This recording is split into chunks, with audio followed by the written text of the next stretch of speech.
నిజ నిర్ధారణకు అంతిమ నిర్ణయం డిఎన్ఏ టెస్ట్. ఉన్నది ఉన్నట్లుగా వాస్తవాలను శోధించి వివరించే మన డిఎన్ఏ టీవీ, మన రాష్ట్రం, మన ఛానల్. మీడియా మిత్రులకు నా హృదయపూర్వక వందనాలు. ప్రపంచ శాంతి కొరువైపోయింది.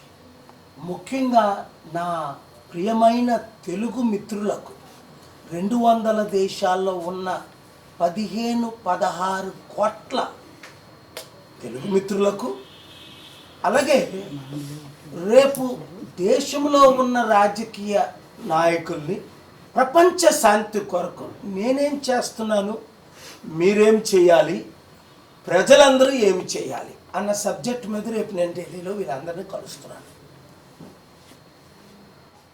జనవరి 15న అమెరికన్ క్యాన్సర్ సెనెట్లో నేను ఇచ్చిన సందేశం, నేను చేసిన ప్రార్థన ఎంత చక్కగా అక్కడ అందరూ రిసీవ్ చేసుకున్నారంటే నేనే షాక్ అయ్యాను.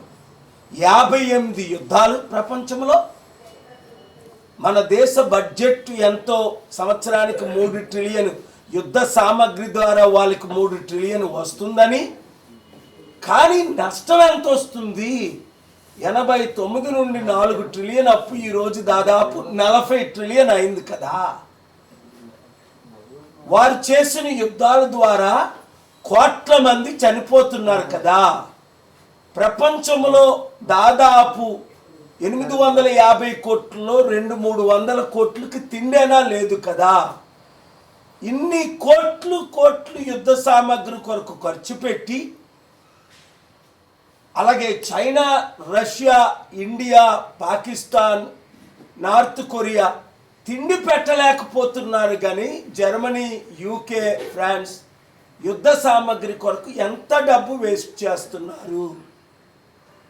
నేను శాంతి దూతగా ఉంటానని చెప్పి మాటిచ్చి కాలబేరం పెట్టుకున్న ట్రంప్కి మరలా నేను మద్దతు ఇచ్చి 2024లో ఇప్పుడు యుద్ధాలకి నాయకుడైన ప్రెసిడెంట్ అయ్యాడు.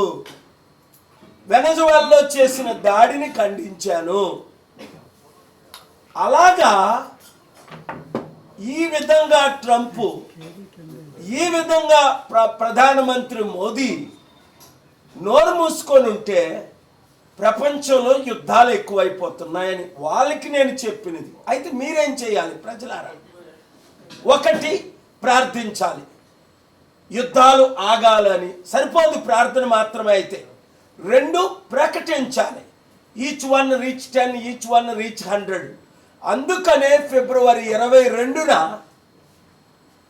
ఆదివారం సాయంత్రం 6 గంటలకు చెన్నై, మద్రాసులో ప్రపంచ శాంతి సభ ఎప్పుడు ఎవరు కని విని ఎరగనంతగా పెడుతున్నాం. దానికి అన్ని పార్టీలు మద్దతు ఇస్తున్నాయి, పార్టీలకు, కులాలకు, మతాలకు అతీతంగా. సో మీరు ఆ శాంతి సభకు రావడానికి ప్రయత్నం చేయండి. మీడియా మిత్రులందరూ లైవ్ ఇవ్వడానికి ప్రయత్నం చేయండి. శాంతి వల్ల వచ్చే లాభాలు మీ అందరికీ తెలుసు. మనసుకు శాంతి, కుటుంబంలో శాంతి, కమ్యూనిటీలో శాంతి, రాష్ట్రంలో శాంతి, దేశంలో శాంతి, ప్రపంచంలో శాంతి. నష్టాలేంటి? కోట్ల మంది చనిపోతున్నారు, కోట్ల మందికి తిండి లేదు, కోట్ల మందికి ఇల్లు లేవు, డబ్బంతా యుద్ధానికి ఖర్చు పెట్టేస్తున్నారు. మాట్లాడిన Mahatma Gandhi, mother Teresa, Nelson Mandela, King Hussein, Martin Luther కింగులు లేరు. ప్రధానమంత్రి మన్మోహన్ సింగ్ గారు మౌన ప్రధానమంత్రి అని, ఈయన ఎప్పుడు మౌనంగా ఉంటున్నారు 12 సంవత్సరాలు. మన దేశం తప్ప ప్రపంచంలో శాంతిని ప్రకటించే దేశం ఇంకొకటి లేదు. ఎందుకంటే మనం శాంతి కోరుకునేవారు. అలాంటి శాంతి దేశాన్ని సర్వనాశనం చేస్తున్నారు ఇప్పుడున్న రాజకీయ నాయకులు. ఇవాళ పొలిటికల్ మీటింగ్ కాదు కనుక వారి గురించి నేను మాట్లాడను. శాంతి కొరకే మీరేం చేయాలి? ఇమీడియట్గా నా social media, Facebook, Twitter, Instagram, యూట్యూబ్లో జాయిన్ అవ్వండి. 10 మందిని 100 మందిని జాయిన్ అవ్వమని చెప్పండి. 2, ప్రార్థించండి. 3 చెన్నై రండి. 4 ఒక గ్రూపులు పెట్టండి మీ మందిరాల్లో, మీ మసీదుల్లో, మీ చర్చిల్లో, మీ సినగాగుల్లో గ్రూపులు ఏర్పాటు చేయండి. గ్రూపు పేరేంటి? సింపుల్గా శాంతి గ్రూప్, అంతే. పీస్ పార్ట్నర్స్, మీకు నచ్చిన పేరు పెట్టుకోండి. శాంతి కొరకు మీరు ఎన్నో అన్యాయాలు జరుగుతున్నాయి, ఎన్నో హత్యలు జరుగుతున్నాయి. నేను ఎయిర్పోర్ట్లో వచ్చినప్పుడు 400-500 మంది జగన్ వస్తున్నారని వెయిటింగ్ కొన్నారట. ఆ 400-500 మంది కూడా నన్ను గ్రీట్ చేసి నన్ను బయటకు రానివ్వలే, సెల్ఫీలు తీసుకుంటూ. అంటే అర్థం చేసుకోండి, జగన్ కొరకు వచ్చిన 400-500 మంది కూడా నా ఫాలోవర్సే.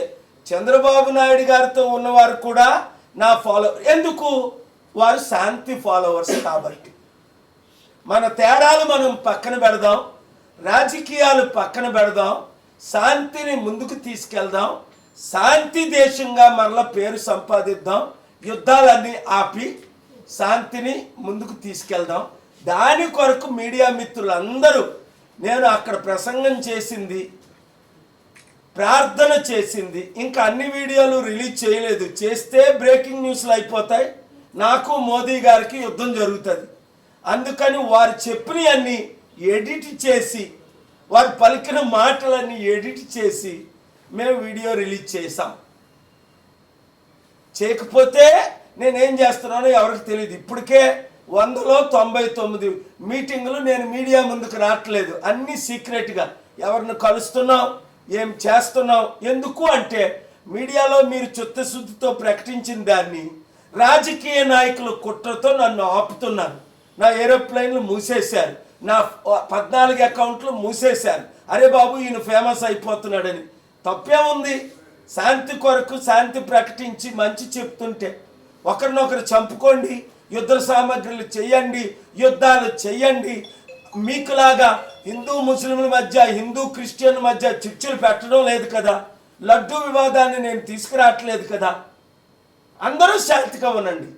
హిందువులు, ముస్లింలు, మహమ్మదీలు, క్రైస్తవులు, బుద్ధిస్టులు జూన్ 21న లీడర్స్ 7 మతాల నాయకులు జూన్ 21ని ఢిల్లీ నా శాంతి సదస్సుకి ఎందుకు వచ్చారు?